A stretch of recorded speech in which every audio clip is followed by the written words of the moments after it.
Jadi kan kayak gitu.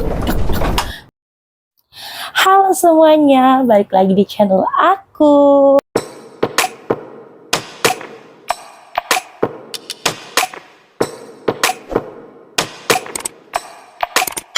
Aduh teman-teman, mohon maaf banget, aku baru sempat bikin video lagi karena apa?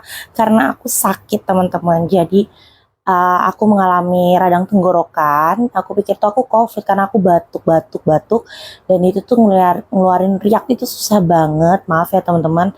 Jadi aku setelah aku swab, setelah aku lihat hasilnya ternyata non reaktif, aku negatif.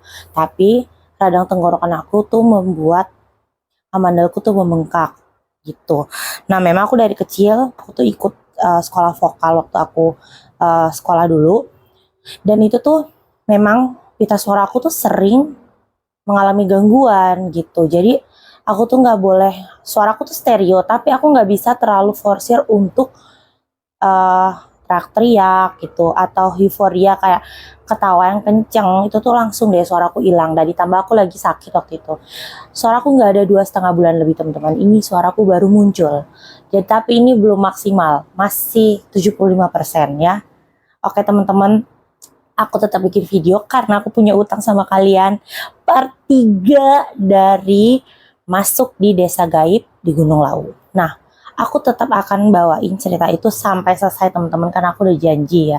Ya aku nggak enak banget, maaf ya untuk sahabat kita yang udah ngirimin ceritanya ke aku mohon maaf banget. Bukan aku nggak mau selesaiin, tapi kondisi kesehatan aku yang tidak memungkinkan. Karena oke lah kalau mungkin tangan atau kakiku yang sakit, tapi ini suaraku nggak keluar, suaraku nggak ada ya teman-teman. Oke teman-teman, kita masuk di segmen cerita deh. Jadi pada part ketiga ini kita akan menyelesaikan ceritanya. Buat teman-teman yang baru nonton, kalian jangan lupa nonton dulu part 1 dan part 2-nya. Karena apa? Supaya kalian paham nih ceritanya ya. Oke teman-teman, jadi Evi dan Risma setelah dia ini dapat penuntunan dari burung jalak ini, dia kan kaget nih kok keluar hutan rindang gitu ya. Nah singkat cerita, Evi dan Risma ini dia itu sudah menemukan perkampungan ya teman-teman. Setelah mereka menemukan perkampungan ini, mereka dibawa dong sama warga, dan mereka tuh kayak orang linglung gitu. Mereka tuh kayak nggak bisa menjelaskan ya. Bukan mereka lupa, tapi mereka tidak bisa menjabarkan sebenarnya apa yang baru terjadi. Pasti dong orang-orang akan tanya, kenapa Nduk, kenapa kok malam-malam, tengah malam ada di hutan gitu. Setelah singkat ceritanya, setelah mereka kembali ke rumah masing-masing, nah Evi sama Risma ini bukan yang ya udah kayak rutinitas biasa, tapi mereka tuh mengalami gangguan teman-teman. Jadi kalau versi Evi ini masih sering melihat hal-hal yang di luar nalar. Jadi Evi ini sudah menceritakan kepada orang tuanya ya tentang kejadian, dan juga dia ke rumah Risma meminta maaf kepada orang tuanya Risma. Karena kan yang ngajak ini Evi ya, biarpun itu jobnya memang mereka biasa berdua. Evi sebagai make up artisnya atau MUA, dan si Risma ini sebagai hairdo-nya, hairstyle-nya gitu. Nah mereka ini tim rekan kerja lah, tapi tetap Evi kan yang mengajak, dia tetap merasa punya tanggung jawab, dia merasa tidak enak pada orang tuanya Risma. Dia meminta maaf, dan orang tuanya Risma ya berbesar hati, yang penting kalian tidak apa-apa, sudah pulang kembali. Nah orang tuanya Evi ini pun datang menemani Evi untuk ke rumahnya Risma, untuk mendatangi keluarganya Risma. Singkat cerita, Evi ini saat berada di rumah ya, sudah hari keempat setelah mereka berada di rumah. Versi Evi bilang pada saat malam dia susah tidur, katanya dia sering terdengar suara seolah-olah dia ada di tengah hutan.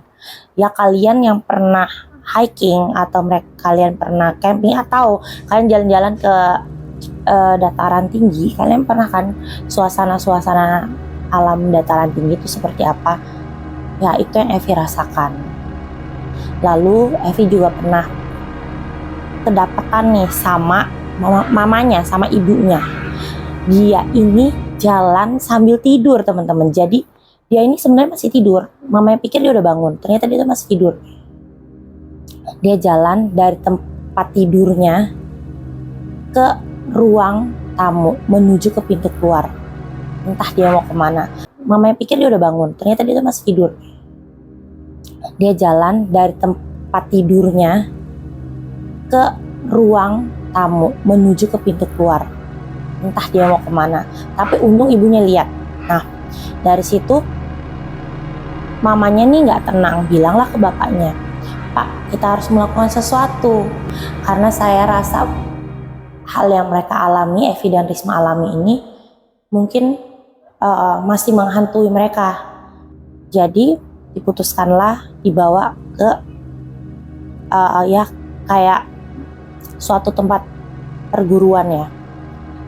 Tapi bukan pesantren, perguruan silat. Nah, dari tempat silat itu mereka dikenalkan salah satu ustadz. Ustadz ini berkata, dia melihat ada sosok yang sangat menyeramkan, yang mengintip-ngintip saat terjadi percakapan. Jadi mungkin mereka datang dan mereka bertemu ustadz ini di ruangan ustadz ini, ada nih sosok yang kayak nguntit gitu, kayak kepo, kayak ibaratnya mereka tuh kayak lagi ngobrol tapi di orang ada yang nguping gitu. Nah, karena kejadian itu ustadz ini udah tahu pasti si siluman-siluman dari desa gaib itu mengikuti si Evi. Lalu setelah ditanya, diputuskanlah akan diruqyah. Nah, pada tanggal yang ditentukan, Evi ini kembali ke rumah ustadz ini. Setelah ustadz ini berkoordinasi dengan timnya, jadi ustadz ini ada timnya. Jadi bukan cuma ustadz satu orang aja. Jadi ada 3. Jadi ustadz ini didampingi oleh 2 orang lainnya gitu. Ustadz ini bilang nanti akan seperti apa kira-kira yang akan terjadi disampaikan kepada orang tua Evi. Tapi orang tua Evi tidak boleh melakukan apapun. Jadi tenang, diam saja. Dalam arti tidak boleh mengganggu, entah nanti anaknya ngapain terus mamanya nangis-nangis atau papanya narik anaknya gitu, tidak boleh. Jadi orang tuanya disuruh untuk zikir. Nah, pada saat dilakukan ruqyah itu, Evi itu berada kayak di bagian aula, dibawa ke aula yang mungkin tempat perguruan silat itu ya teman-teman. Si Evi ini dipakaikan seperti, kalau kita kan tahu ya kalau orang pencak silat itu bajunya kan baju yang kayak orang taekwondo atau pencak silat tuh, pokoknya kalau pencak silat warna hitam ya. Si Evi itu dipakaikan baju hitam itu. Nah, tujuannya apa? Juga kurang tahu ya, karena tidak dijelaskan. Balik lagi, setelah si Evi ini mengganti baju, si Evi ini masuk ke dalam aula itu dan dimulailah, mereka tuh mulai untuk ruqyah. Nah, pada saat sedang ruqyah, sekitar 20-30 menit kemudian, itu tuh ada kayak angin kenceng, dan itu kaca-kaca yang ada di aula itu katanya itu bergetar teman-teman. Jadi kayak saking kenceng, tapi bukan gempa, anginnya tuh kencang banget. Nah, pintu tuh sampai dudak. Akhirnya pintu itu ditutup. Tapi kalau misalnya kita pernah dong kalau angin kenceng ya, itu tuh kayak pintu tuh mau didobrak tapi nggak bisa karena kita tutup ya kan. Jadi kan kayak gitu. Nah, orang tua Evi nih bingung, sedangkan di luar itu nggak hujan, ya cerah-cerah aja cuacanya, kan kelihatan dari kaca ya teman-teman. Mereka ini akhirnya tetap zikir dan dilanjutkan lagi. Nah, setelah itu selesai ya, si Evi di ruqyah ini, orang tuanya itu dipanggil sama Pak Ustadz untuk ke ruangannya Pak Ustadz ini. Untuk mungkin Pak Ustadz ini mau ngomong pribadi ya, dan apa yang diberitahukan Pak Ustadz sangat mengagetkan. Ternyata Pak Ustadz berkata bahwa siluman ini tuh dia mau memberikan uangnya itu, uang sisanya itu kepada Evi, karena Evi nggak mau terima, tapi resikonya besar. Jadi kalau nanti kamu ketemu seperti harta benda nggak selalu berbentuk uang ada di rumahmu dan itu bukan milik kalian. Kalian buang saja, kalian lempar aja keluar rumah dan katakan kepada Evi. Jadi Evi ini nggak cerita ke Pak Ustadz ini, tapi Pak Ustadz itu tahu. Gitu. Pulanglah mereka. Setibanya di rumah, ibunya ini bercerita kepada Evi dan berkata hal yang tadi disampaikan oleh Pak Ustadz ini. Dan Evi pun manggut-manggut, maksudnya ya Evi ngerti Bu, Evi paham gitu.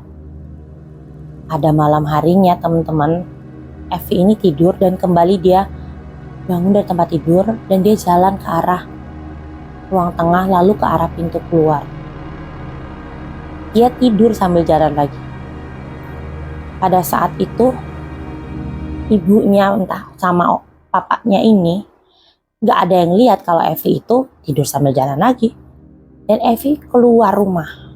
Jadi Evi ditemukan oleh warga yang ngeronda. Kayak orang-orang yang jaga malam gitu ya di sekitaran lingkungan rumah. Dan dibawa warga. Tapi pada saat itu warga melihat Evi itu digandeng sosok perempuan. Perempuannya itu cantik. Setelah Evi sadar, ditanya, Evi tuh bingung gitu. Akhirnya pada saat itu juga orang tuanya berangkat ke tempat Pak Ustadz, ke rumahnya. Pak Ustadz berkata, itu dia siluman itu. Dan Evi pun bilang, apakah dia cantik? Iya betul, itu ada Putri Kemuning. Dan Pak Ustadz tuh berkata, sosok ini yang kemarin itu menguping pembicaraan kita. Jadi intinya tuh setelah kejadian itu tuh gak langsung tenang ya teman-teman. Tetap ada gangguan karena Evi ini kan menolak uang sisa pembayarannya itu ya. Jadi intinya dia mau hidupnya kembali seperti dulu tuh nggak seperti yang dia pikirkan. Pulang ke rumah ternyata keadaannya itu belum stabil ya. Selang beberapa waktu kemudian dia bilang dia menemukan di dalam kamarnya itu seperti kayak keping koin. Pernah makan koin coklat nggak? Yang koin coklat yang luarnya itu dibungkus pakai warna emas gitu. Dia menemukan kayak gitu tapi agak lebih kecil ukurannya. Itu ada 4 buah. Nah, dia buang seperti yang sudah diinfokan ya, sudah diberitahu. Dia buang keluar rumah. Lalu gak lama ibunya pada saat masak bilang di dalam panci itu ada kayak garpu sama sendok tapi emas teman-teman. Bisa bayangin gak sih, emas batangan kecil logam mulia aja ya, itu harganya tuh juta. Apalagi kalau seukuran sendok sama garpu yang buat makan. Buset, kalau dijual berapa tuh ya. Tapi balik lagi karena mereka tahu itu bukan dari manusia ya, itu dari alam gaib sana, dan mereka udah diberitahu untuk tidak menerima itu. Mereka buang. Ibunya tuh cerita, ibunya buang. Nah, pada saat kejadian itu bermunculan, bapaknya ini tuh sering mengingatkan lain sejak tuh kan, cerita kayak gini tuh tadi langsung kayak gantungan tuh jatuh ke bawah. Jadi lanjut ya teman-teman, maaf ke distract.